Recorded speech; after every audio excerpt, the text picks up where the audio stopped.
Okay, here we are again, ammunition foreclosure, and we're discussing the fourth video, which is what is an OCC complaint form. OCC is the Office of Comptroller of the Currency. Now keep in mind, we're doing a workbook, and in your workbook, you're going to have an OCC complaint form in it. It's going to be a binder that you can open, take out the form, sign it, put in your personal story, make a copy, and send it to the Office of the Comptroller of the Currency. So this doesn't take a whole lot of explanation here, but I wanted you to know this is saving you time. If you went on the internet and you started looking for all these forms and looking for all this information, you're spending hours and hours, like I did, and you kind of get frustrated. The purpose of this workbook is you don't have to do any of this. It'll all be in the workbook and handed to you. This is good in all 50 states. So anyway, the form is technically the OCC Alert Fraudulent Regulatory Agency Issuance Fraudulent Correspondence. Now, this OCC reports directly to the Treasury Department of the United States of America. That would be the people that handle the money in this country. And remember, in the prior videos, I explained to you that your promissory note is money, just like a dollar bill. If there's a problem with it, these people want to know so that they can correct their problems. Now, they do tell you when you send them the form that unfortunately the foreclosure can continue at the option of the judge. We'll address that later. I hear a lot of nonsense on the internet that just by filing this form that you get an automatic stay. I haven't seen that. If somebody out there can show that to me, I'd certainly appreciate it. But again, why are we doing this? Because when we're going to file this Lis Pendens on foreclosure ammunition, we're going to attach this filed complaint form that was sent to the OCC as part of your evidence and proof that there's a problem. Remember, the whole idea here is that we're presenting to law enforcement officials, from the federal all the way down to your local city officials, that you have been defrauded. We're going to get into the various levels of fraud in a later video. But for now, you don't have to pay an attorney $300 an hour to fill in a form that asks you, what is your name? Cha-ching. What is your address? Cha-ching. What is your social security number? Cha-ching. What is your loan number? Cha-ching. I mean, the form is pretty simple. Where you need to get a little individual is to state or attach your affidavit. That affidavit that we discussed in video 2 is the affidavit that will spell out the fraud. And like I said, everybody's individual case will be different. But again, there's a place to attach on this form. I'm looking at it right now. It will be in the workbook. You send in your name, your address, your loan number, your lender, and you tell them, see attached affidavit containing my allegations of fraud. Other people say, well, we shouldn't use the fraud word. Well, don't use the fraud word and nobody will pay attention to your complaint because they're not interested in civil issues. They're worried about criminal conduct. Fraud being a criminal issue. That will get their attention. If you say, I think the lender made a mistake, and I'm hearing this on the internet, I say, oh, well, we don't handle mistakes here. So you know what you're dealing with. You got to go right at them with what happened to you. How were you defrauded? And again, it says right here, just so you know, what you can expect from us. If you submit your complaint using the online customer complaint form, we'll send you a confirmation email back immediately.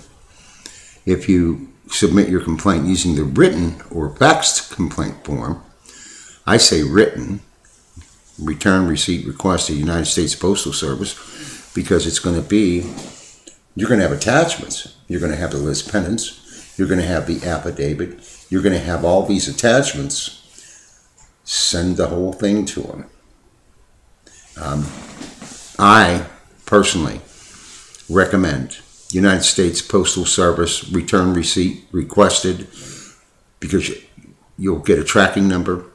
You'll actually have evidence from the post office that it was delivered, certified, insured. I don't try to save money on postage. This is too important. So that's my recommendation, but you could go online. That's up to you. And anyway, it says for all submissions, we will contact your financial institution. That's saving you money. Cha-ching.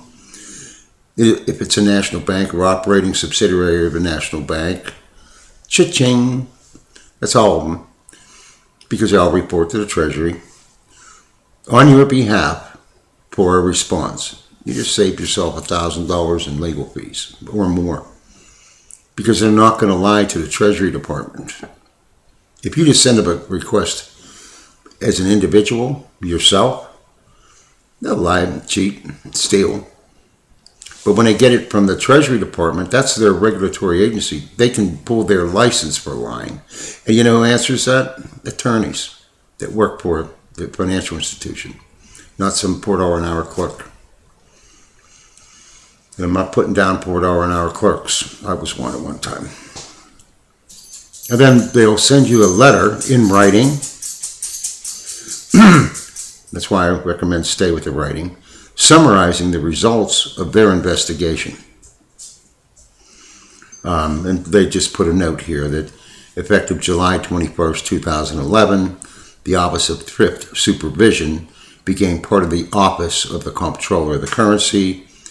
The OCC's Consumer Assistant Groups assist National Bank and Federal Savings Associations or thrift customers, and they give you a website where you can look up your financial institution to see where it falls in there. But I can guarantee you there's no financial institution that doesn't somewhere report back to the Treasury of the United States. They wouldn't be in business otherwise. And then it says, learn what to include in your complaint. Well, I already told you. If you don't have fraud in there, you don't put in there, I lost my job. I think I told you that in the very first video. Even though you may have lost your job, it's irrelevant. They want to know what the lender did wrong before you lost your job. Oh, they promised me they were going to refinance in a year or two if I paid the monthly payments for a year or two, even though it's an adjustable rate mortgage. They promised me they'd give me a fixed rate mortgage. And even though I applied for an FHA loan, they said I didn't qualify for an FHA loan, so they gave me a private institution loan, Wells Fargo, Bank of America, which they moved me from my direction to their direction. They do that often through their mortgage loan brokers, they call them. You don't have to have a license. You should have a license, but a lot of them didn't. And they'd come to your house and have you sign papers, and then they'd say, I'm taking it back to my boss. And they'd have their boss sign it. That's the kind of information they want to know. They want to know, how did you get in this predicament?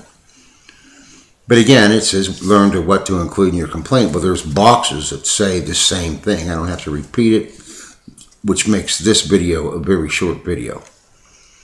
So, the most important aspect of filing this is, here we go again. They want a detailed explanation of the complaint. Remember going back to that affidavit? I kept telling you how important it is. You do the affidavit correctly, and you attach it to all of these complaints that we're going to discuss. Now, I'm moving off of this one, and we're going to move on to the next topic, which will be topic number 5. And with that, I just want to thank you for taking the time to listen to me. I hope this is helpful. The workbook will be individualized for every state. There's going to be 50 states, remember, plus Guam territory, Puerto Rico. I might add something for you people that don't have a clue, like I didn't. But it's pretty funny that all the territories that don't fit into any other jurisdiction, guess where they all have to go ahead and go to file their federal documents? Guam, I mean, Puerto Rico. They have to go to Pittsburgh, where I'm from. Just back in those days, they didn't know where to lump, the federal complaints. So if you actually if you live in Puerto Rico and you have a complaint, you're coming to Pittsburgh. Same thing with Guam. You're coming to Pittsburgh and Mariana Islands, etc. But anyway, with that, here's your OCC complaint. This is filed in Washington, D.C. for you.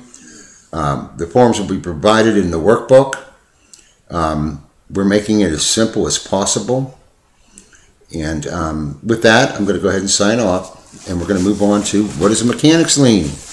Yay, mechanic's liens. And you're thinking, what does that got to do with foreclosure?